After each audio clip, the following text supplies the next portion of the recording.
Yo, what is up, ladies and gentlemen? Welcome back to the channel. I am bringing you a holiday sparring time roll. So here we go. I'm going to grab the lapel and grab the sleeve, and he's going to take a low stance, and I'm just going to pick that ankle right there and get my 2 points for the sweep, and then immediately stuff it in between my legs so I can start the guard passing, which is what I like to do. So right here he's going to grab my right pant leg and start putting his feet in my hips, but I'm going to grab that pant leg right there and kind of stuff the foot in between my legs. He's got a grip on my collar right here, but he's not actively pulling me down, so I'm kind of not really worried about it. So right here he's going to try to get up. I think he's trying to go for a collar drag, so I just bulldoze my way through and get him to lock the closed guard. So now what I'm going to do is start breaking the closed guard, and I'm going to grab both of the lapels right here, stand up, and what he's going to do is he's going to grab both my ankles, but I'm going to sit my hips on him like a chair, grab the lapels to anchor myself down, and stop him from getting the double ankle sweep right there. So now what I do is I start putting my knees into his tailbone, and right here he's got a nice collar sleeve right there. And what I should have done is start to break that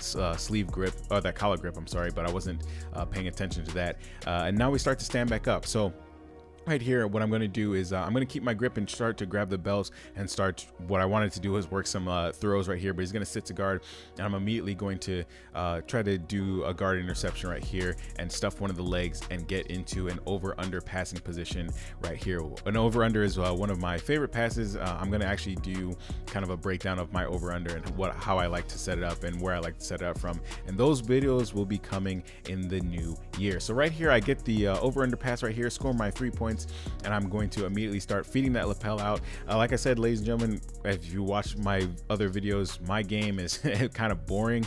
I go for high percentage, low risk moves. As you can see here, what I'm trying to do is wrap that lapel around his arm, but he's doing a good job of keeping me from doing it. So right here, I need to solidify the position. I want to isolate his hips, stop them from moving, and I'm able to right here trap the arm and start putting my knee on the belly. And now I'm going to start applying all the pressure that I can. As you can see, I've got a really tight grip right here, and I take that knee on belly and slide over very slickly into a mount position right here. So what he's able to do, as you can see, what I'm trying to do is just solidify the position, but his arm actually escapes. His left arm escaped, and now what I start to do is the Kyotera lapel Ezekiel choke. So I get my hand into the space where his arm was trapped, and I start setting up the Ezekiel choke. As you can see, my right arm is coming under his neck. He's doing a good job of tucking his chin.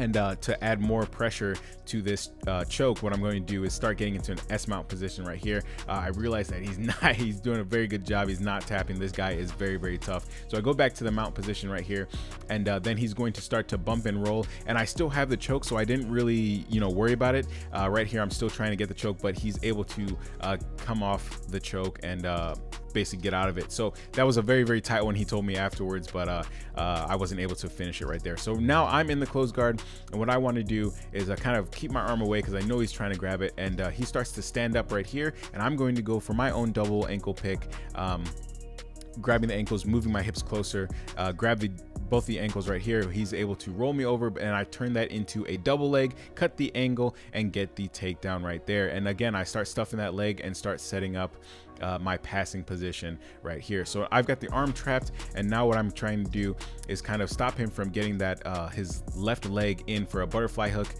He still has the butterfly hook, but I'm able to kind of drive my weight forward, get into the over-under passing position once again, and start it all over again. So right here, I'm on my toes. I'm driving my head into the pocket of his hip, in between his hip and his elbow, and trying to solidify my grips on his pants, and I'm going to get up on my toes and kind of walk around his leg right here. Right here I try to get my leg over, but I'm not able to do so because he trapped it with his left leg. But right here I'm able to pass and get the over under, and I kind of drive until I can get into the side control position, as you can see here. So then I start to come up. I want to trap that arm once again, and I'm going to start feeding that lapel under his arm. Well, what I wanted to do was trap his arm again, but I think he's wise to that.